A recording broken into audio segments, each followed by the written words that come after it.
Bismillah ar-Rahman ar-Rahim. Now with the main headlines.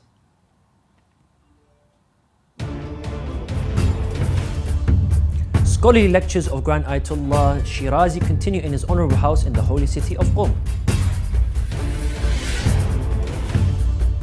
A blast at mosque in Pakistan's Peshawar leaves at over 35 martyrs. Human Rights Watch urges Morocco not to extradite Saudi Shia man.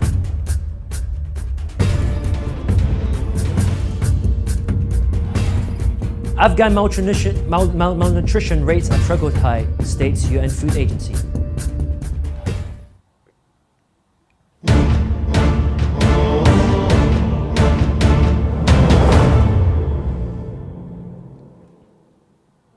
Assalamu alaikum wa rahmatullahi wa barakatuh, dear viewers. This is Yunus Dawood and you're watching Shia Waves live from Imam Hussein TV 3.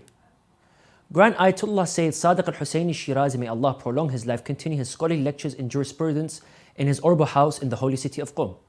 Scholars, scientific seminary students and other believers attend these scholarly lectures to listen to his eminence and to ask their jurisprudential questions.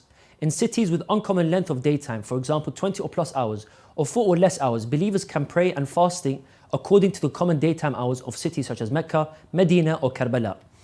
In yesterday's lecture, one of the believers asked Grand Ayatollah Shirazi the following question. Your Eminence have instructed your followers in cities with uncommon length of daytime, for example 20 or plus hours or 4 or less hours, to pray and fast according to the common daytime hours of cities such as Mecca, Medina or Karbala. What is the reasoning behind your statement? Now let's watch the detailed answer of Grand Ayatollah Shirazi in the following video. این مسئله شبیهش تو عروة الوثقی داره، غالبا هم فقها حاشیه نکردن، بعضی نادر کم خیلی حاشیه کردن. ایشون فرموده این قطب جنوب و قطب شمال که چند ماه تاریک اصلا، یعنی شب همش، نه فجر داره نه زوال آفتاب داره.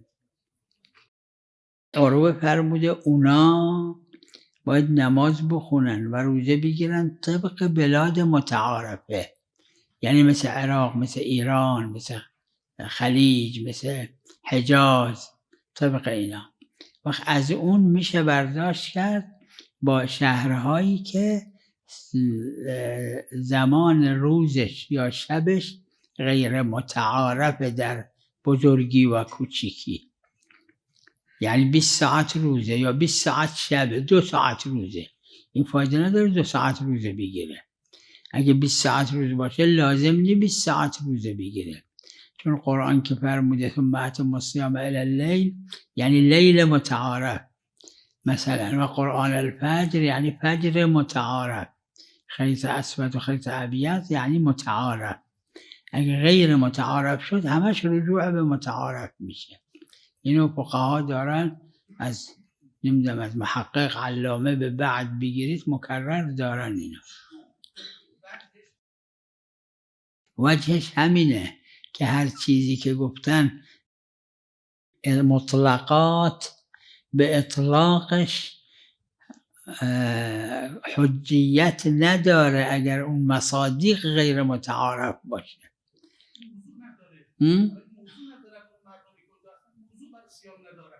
میگم وقتی که 3 ماه شبه 6 ماه شبه چیکار میکنن؟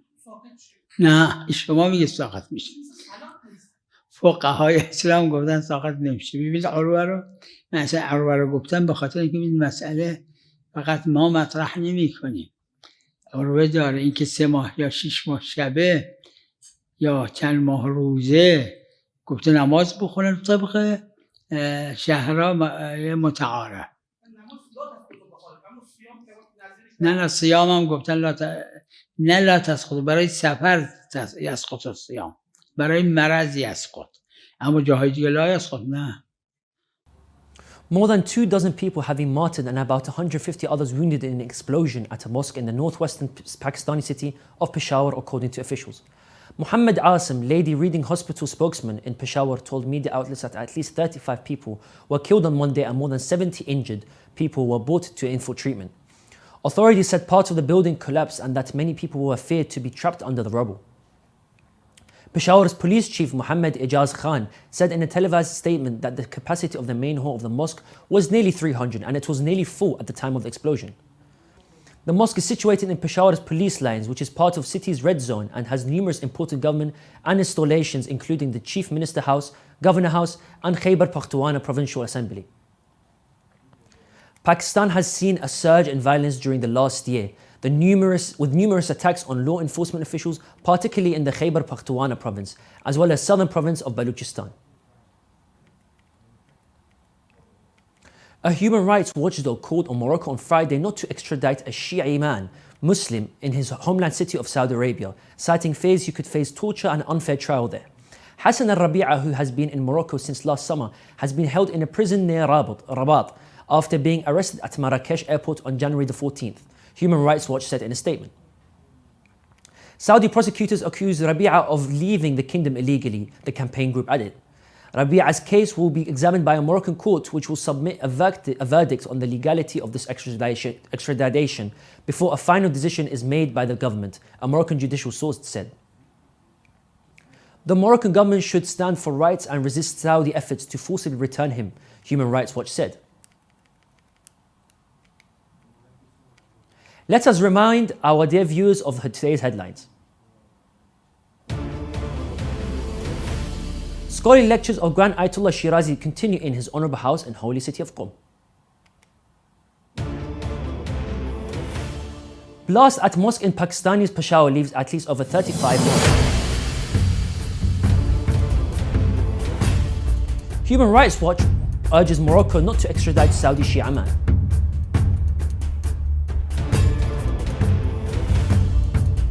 UN Food Agency Afghan malnutrition rates at record high. Malnutrition rates in Afghanistan are at record heights, with half the country enduring severe hunger throughout the year, a spokesman for the World Food Programme said Thursday. The Taliban takeover in August 2021 drove millions into poverty and hunger after foreign aid stopped almost overnight, sanctions on the Taliban rulers, a halt on bank transfers, and frozen billions in Afghan's currency reserves, restricted access to global institutions and the outside money that supported the country's aid-dependent economy before the withdrawal of the US and NATO forces. Half of Afghanistan endures severe hunger throughout the year, regardless of the season and malnutrition rates, at the record of high for Afghanistan, said Philip Croft, a spokesman for the UN Food Agency in Kabul. There are 4 million children under the age of 5 and mothers who are malnourished in a country with a population of 40 million. Aid agencies have been providing food and education, healthcare support to Afghans, including heating, cash for fuel, and warm clothes, but distribution has been severely impacted by a Taliban edict banning women from working at national and international non-governmental organizations. The NGO ban on women workers has seen the suspension of 115 of 437 mobile health clinics, affecting 82,000 children and pregnant and lactating women. The suspension of a training project is hurting 39,300 people, mostly women, while the pause of a school snack program has hit 616,000 students. And now we continue with some short news.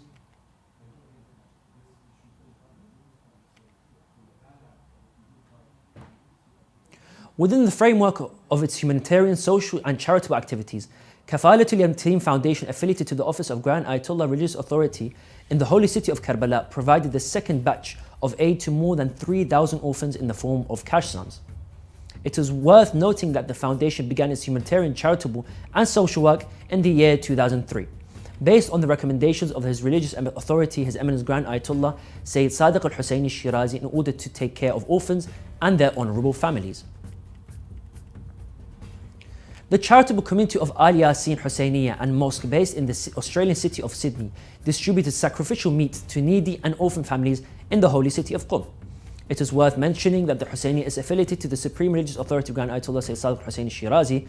The charitable activity was carried out in the names of the two infallible Imams, Imam Muhammad al-Baqir and Imam Ali al-Hadi alayhi salam. Reuters, the international news network, published a video report on the prayer turba is made in the holy city of Karbala, which is one of the most prominent handicrafts in this city throughout its blessed history. The network said in its report the clay tablets called turba, which Shias use for prayer, blessings and healing all over the world, have been entirely manufactured in the holy city of Karbala for many generations. The global network indicated that these turbas often include inscriptions and phrases glorifying the noble grandson of the Prophet, Imam Hussein ibn Ali alayhi salam. Millions of people from all around the world flock annually to the holy city of Karbala with the aim of performing the ceremonies of visiting his honorable shrine. United Nations High Commissioner for Human Rights, Volker Turk, is condemning the increasing brutality and wholesale repression of Myanmar's military leaders to maintain their iron grip on power. United Nations Rights Chief Volker Turk says Myanmar has plunged even deeper into crisis since the military launched a coup against the country's democratically elected government nearly 2 years ago on February 2021. Far from being spared, civilians have been the actual targets of attacks, victims of targeted indiscriminate and artillery barrages and airstrikes, extrajudicial executions, the use of torture, and the burning of whole villages, Turk spokesman Jeremy Lawrence said. A total of 139 Afghan migrants who entered Turkey illegally were deported on Saturday, said the head of Turkey's Migration Management Directorate reports Anadolu agency. As part of the work carried out according to the Irregular Migration Strategy document and the National Action Plan, migrants who do not have valid documents to reside legally in Turkey are being sent to their home countries by charter flights. The Taliban takeover of Afghanistan in 2021 caused tens of thousands of Afghans to flee, often by taking desperate measures. Many others who want to flee are still seeking secure, safe passage out of the country.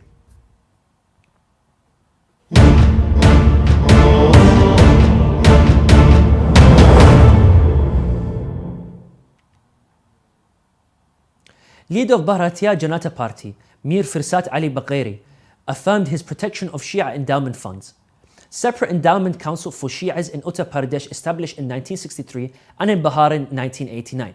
The leader of the Bharatiya Janata Party, Mir Firsat Ali Baqairi, affirmed his protection of the endowment funds of the Shi'is of the Ahlul Bayt alayhi salam, and the giving of independent authority to the Shia Waqf Board by forming a community and a separate council for the people of the Shia community in the states of Uttar Pradesh and Bihar. Baqairi said in a statement to the Hands Indian newspaper followed by Shia news agency that we will work to protect and the endowment funds of the Shi'is in India and give them independent authority to Shia Waqf Board. He pointed to the existence of a separate Waqf Board for Shi'is in Uttar Pradesh since 1963 and in Bihar in 1989. Baqairi explained that the government will work to form a separate endowment council for Shia Muslims after holding General Assembly elections in Telangana. We have reached the end of today's Shia Waves show. Let's remind our dear viewers of today's headlines.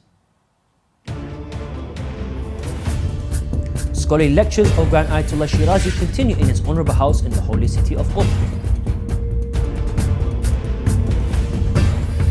Blast at mosque in Pakistan's Peshawar leaves over 35 martyrs.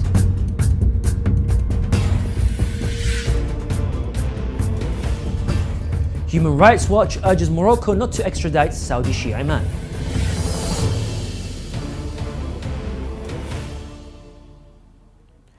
Afghan malnutrition rates at record high, says US UN Food Agency.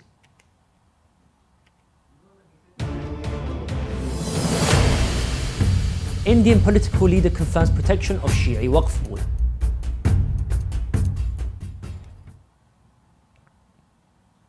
You can view the latest news on Shia Waves website, and you can also send news of your city or country to be published on our news agency. Contact us on the numbers at the bottom of the screen. This is the end of today's news. Thank you for watching, and we pray that Allah Almighty to hasten the appearance of the Master of our time. Wassalamu alaikum wa rahmatullahi wa barakatuh.